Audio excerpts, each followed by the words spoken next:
This is they are Jesus Christ. Is this let me just turn this down. Hold on. Flip. Okay, that's a bit better. This is They Are Billions. It's an RTS base building zombie survival game. It's a pretty unique genre, and I think They Are Billions was the first to do it. Like a traditional RTS, you build a base, train units, and gather resources. But instead of having an opponent, there's just zombies everywhere. This makes expansion risky. You've got to use a death squad to make way for more farms. And you've got to be careful because, well, as you know, just like a real pandemic, it takes one infected idiot and suddenly a whole city has the plague. Sound is also an important factor, so the bigger and louder your colony gets, the more zombies start to wander in. Units also make sound, so you're encouraged to go around killing zombies pretty quietly. It's a lot of fun because it's gambling. Loud soldiers can clear zombies quicker than archers can, but man, they get swarmed quickly, so you gotta be careful. It's honestly a great gameplay loop. You've got to secure the perimeter, set up defenses, and prepare for what's to come. The gameplay is why I love this game so much. And, well, I've come to find that I'm most critical of things I love, so let me proceed to shit on the rest of the game's design. The first thing I noticed when I started playing this is that it looks like it's built off a mobile game engine. Everything looks kind of cartoony, which wouldn't be my first pick for a style for a game like this.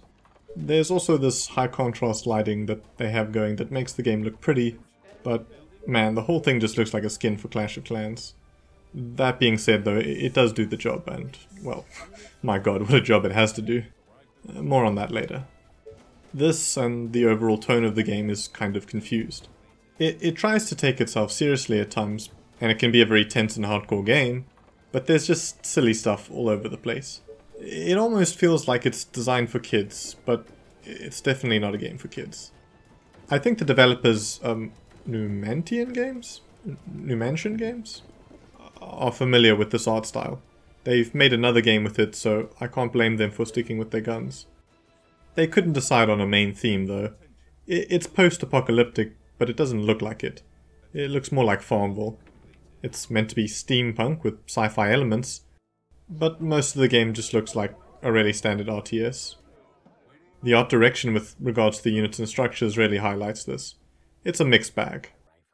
You could tell me this is a barracks from Red Alert and I'd believe you. Only a few of the buildings actually look steampunky at all, and the units are kind of the same. The soldier unit is just a space marine and the sniper's a sniper.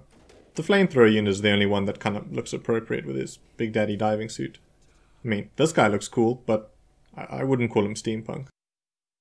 One of the endgame units is meant to be this clockwork mech type thing, but it just looks like a regular old mech to me. This is all fine, I guess. It's normal RTS kind of stuff. Maybe they wanted this to be familiar as not to overwhelm the players. I mean, the zombies are meant to do that. I feel like some vehicles though could have been a nice addition. The steam tanks could have been cooler than, well, Commander Man with Mortar. There may have also been a disconnect between the guys developing the units and the rest of the team, because some of these guys have really interesting personalities. Quirky, to say the least. It's almost like they were developed to be unique individual characters for an RPG. While the base units are pretty copy and paste, the more advanced ones can be very singular. For example, the guy piloting the mech looks like this, and sounds like this. Great machine for a great man. Indeed. Oh, I think it's a child mayor or something, and he's got a British accent for some reason. It would make sense if this was a hero character, but you build a lot of these things. Does your settlement recruit children for this? This guy, Thanatos, is the Mortar Commander unit, who looks like a 90s action hero. His name makes me think he's meant to be a main character, or something. The worst by far is the Ranger. This is one of the base units, so you're gonna have a lot of them. She looks normal, but please just listen to some of her voice lines. So tired. Last night was amazing. Sorry, what? Never mind that she's like one of the only female characters in the game, and she sounds like that. But why is she telling me this? It's not like a Warcraft 3 thing where you click on her a bunch and she says some funny lines. It's just one of her random voice lines. I think they wanted some of their units to have character, but they just kind of come across as silly. To be fair though, I don't think voice acting is Numantian Games' strong suit. I can't blame them, that they're a small studio, but it just gets so much worse in the cinematics. It's time to face our monsters. Time to go out into the world and reconquer it for the glory of humankind. It sounds like someone who isn't American trying to do an American accent. Or maybe he's just trying not to be too loud in the recording booth, I don't know. The narrator / announcer guy also has this kind of lack of agency in his voice that makes me think English isn't his first language. The colony is under attack. They are infecting our buildings. They are trying to break through. My base is being destroyed, and he's just so casual about it. It's a pity though, because this and the in-game sounds aren't great, but the music is really spectacular.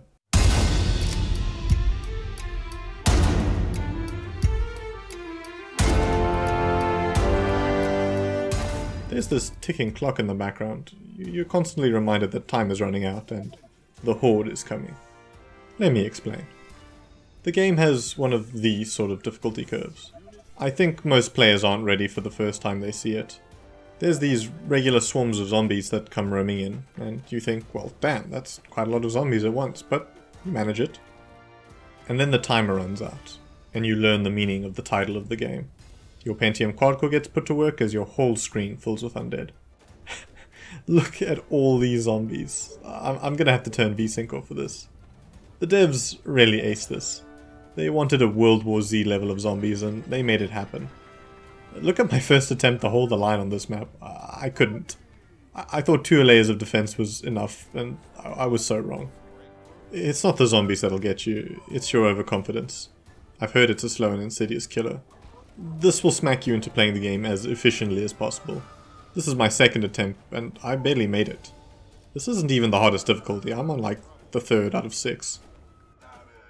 This is They Are Billions' strong point.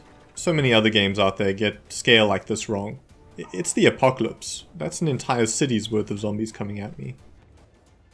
Anyway, as the game developed they added a campaign, and, well, it's alright. You unlock tech as you progress through a bunch of levels, and you learn to play the game at a more steady, less fall off a cliffy kind of pace.